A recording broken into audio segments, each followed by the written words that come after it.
Next up, we're going to talk about solving linear equations.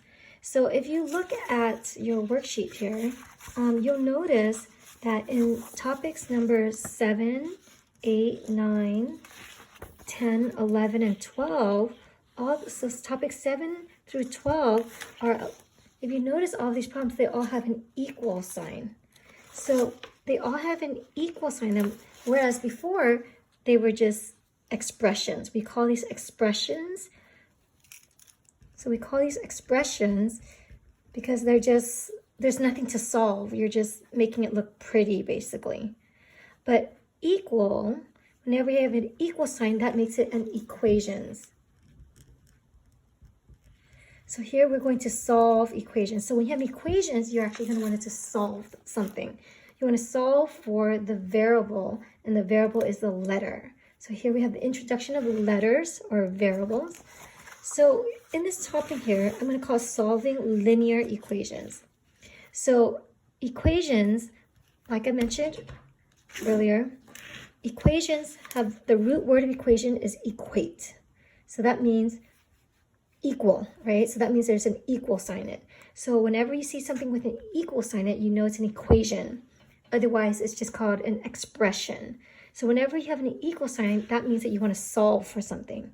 So you want to solve for an unknown value. And that unknown value is a variable, i.e. a variable. And a variable is a letter, such as X or Y or Z or whatever. So if you have an equation that has an equal sign, and what you want to do is you want to solve for something. So in other words, you want X to be sitting by itself, X equals to something, or Y equals to something, or Z equals to something, or whatever. Something equals to something else to solve for it. Now, the word linear. Well, the root word of linear is the word line. So what that means is if you were to graph these equations, so one of the things I love about mathematics is that it's very visual. So we'll get into the visual aspect of this later on in this class, but when you graph it, it's going to create a line, right? So whether the line looks like this, or like this, or like this. So when you graph these equations, it'll look like a line. Later on, we're going to solve quadratic equations. And quadratic equations are going to look like a parabola, or that are not lines. So here, solving linear equations are equations that when you graph it looks like this. So there are 4 steps to solving linear equations. So these are staircases, and I love working with the visual of steps. Okay, here's my foot. I'm not a great artist, sorry. Okay, so I love doing things step by step. And the reason why mistakes happen in mathematics is because we stumbled over a step, or we skipped steps, or we did them in the wrong order. But if you follow these steps, they should take you to your destination. If you did something wrong, you want to ask yourself, what step did I miss that I need to work on? So the first step, so step 1 of solving an equation is to simplify it. Simplify the left side, and then simplify the right side. And when I say the left side or the right side, I'm saying the left side of the equation and the right side of the equation. So let's take a look at this example here that we have in our problem. What did I do with it?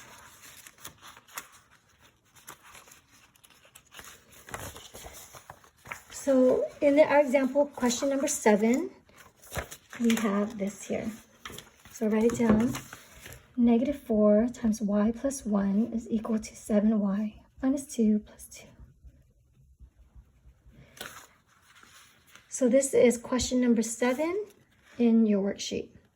So simplify the left side and simplify the right side. What it means to simplify is, one part of simplifying is to make it look pretty. So to make it look pretty, get rid of the parentheses.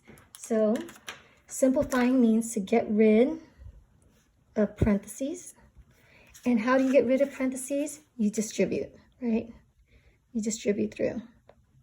So here, when I distribute through, to get rid of the parentheses, I get -4y minus 4. is equal to 7y minus 2. I'm going to distribute through. I get plus 4y plus 10.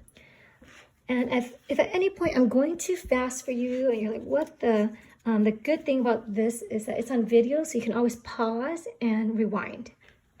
All right, so get rid of parentheses by distributing. Also, what it also means to simplify is also to get rid of fractions. So in this case, in this problem, there are no fractions, so you don't have to worry about it. But in a future problem, you'll see fractions, so you'll have to get rid of it. But here, you don't have it. All right, so once you've gotten rid of parentheses, the next thing you do in terms of simplifying, and again, simplifying means to make things look pretty, right? Make it look pretty. So after you get rid of parentheses, something else you have to do is combine like terms.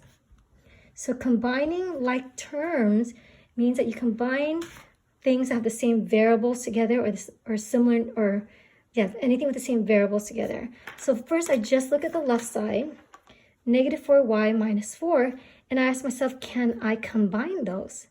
And the answer is no, because this has a y and this does not have a y, so you cannot add or subtract two things that do not have the same variable. So let's talk about that. I'm going to go in a little bit of a tangent here, combining like terms. Combining like terms, the analogy that I have in terms of the English language is this, is I call it combining like animals.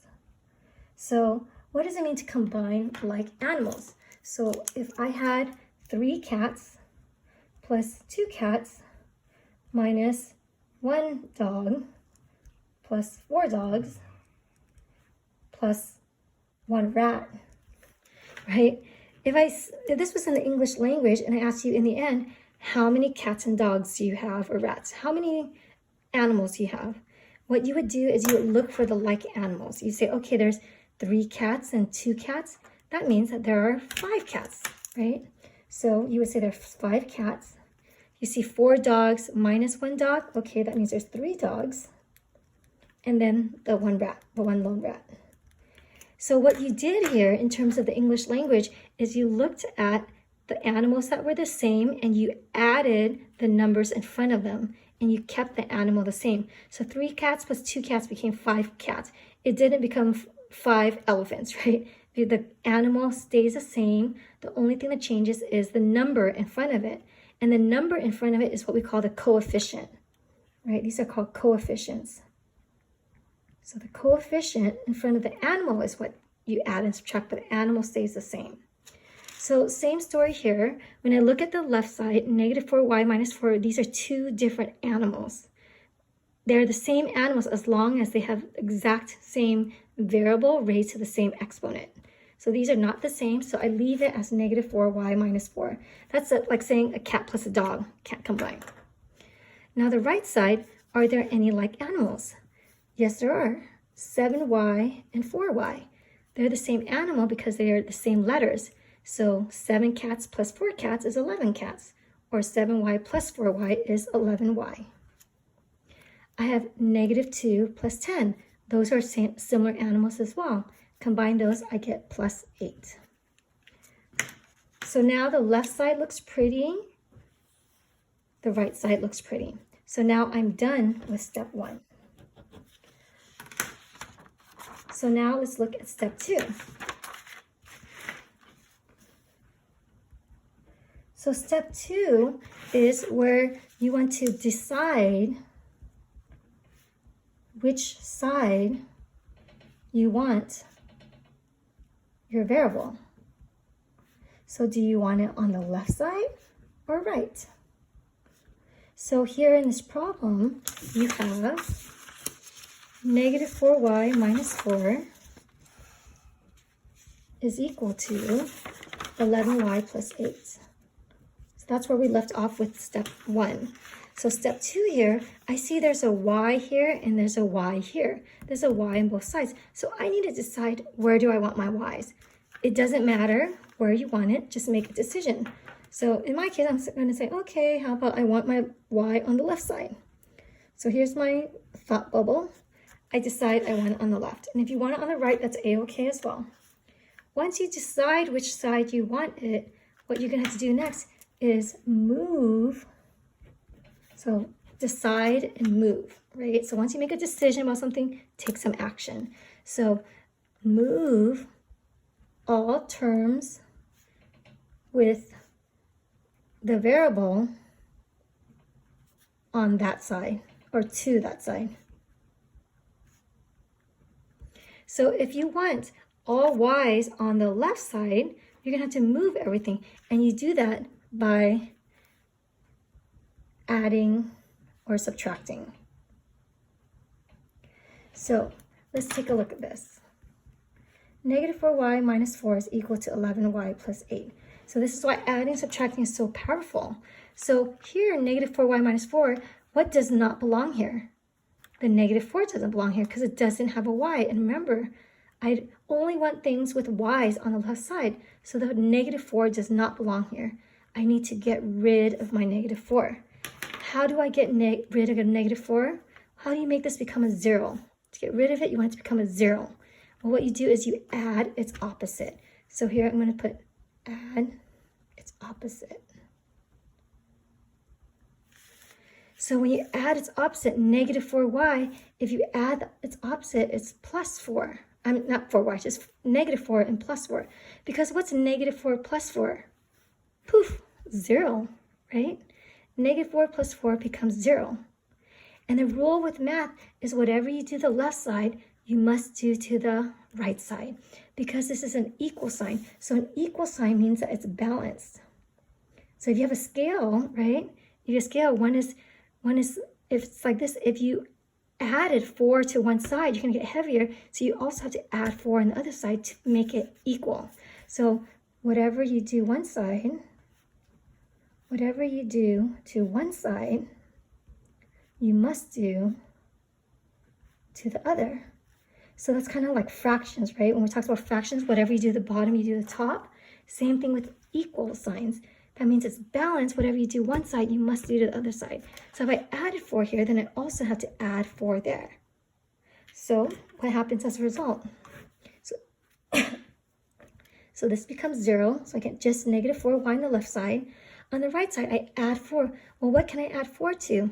Can I add it to 11y? No, I cannot, because these are not like animals.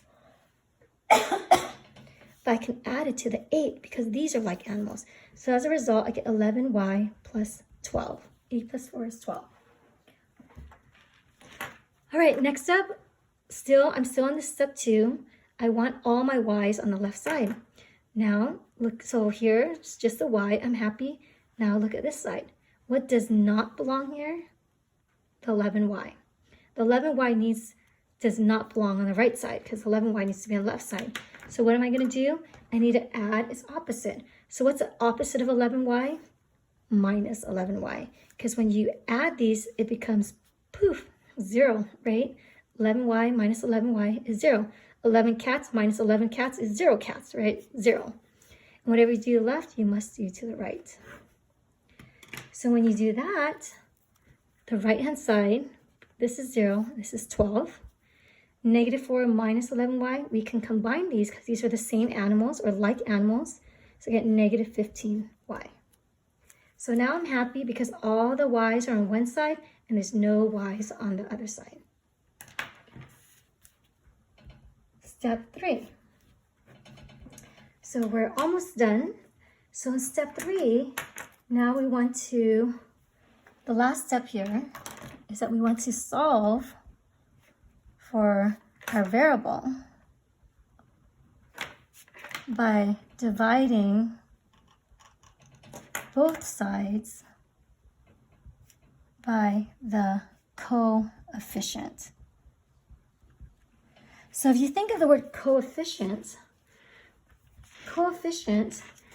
is, if you think of codependent, right? If you think of codependent, it's someone that's like stuck to you, that they need you and they're stuck to you. So here, if you look at negative 15y is equal to 12, remember our goal is to have y sitting by itself. You want y to actually just have a 1 in front of it. 1y is the same thing as just y. So right now, so y wants to be solo, right? He or she just wants to hang out by itself. But there's a negative 15 that's stuck to it. It's codependent, or it's coefficient. So its coefficient is negative 15, and y is like, oh, go away. I want to be independent, right? So to get rid of a negative 15, we want y to just have a 1. So how do you get rid of a negative 15? You divide by the coefficient. So negative 15y, we're going to divide by the coefficient of y. The coefficient of y is negative 15. And why do we do that? Because negative 15 divided by negative 15 becomes positive 1. So that just becomes a positive 1, and that 1y, positive 1, you don't have to write the positive 1, you just write y is equal to, again, whatever you do left side, you must do to the right side. So y is equal to 12 over negative 15. And again, be careful because we always want to simplify our answer. So 12 and 15 have a 2 in common. So I'm going to divide the top by 2 and divide, oh no, just kidding. They have a 3 in common. So I'm going to divide the top by 3 and the bottom by 3. 12 divided by 3 is going to equal to 4. Negative 15 divided by 3 will give me negative 5. So your answer is 4 over negative 5. Again, you could also write it as negative 4 over 5. That's fine as well. Or you could write the negative outside for a fifth. Just as long as the negative is somewhere, it doesn't matter where, it'll give you the right answer. All right, so you're wondering, what's step 4? Because notice in this picture here, I had 4 steps. Well, the last step is to check your work. So you check your work by plugging in the answer into the original equation to see if you get if both sides are equal.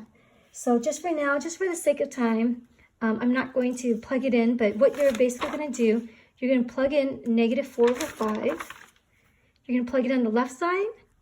You're going to get some answer. You're going to plug it in the right side. You're going to get some answer.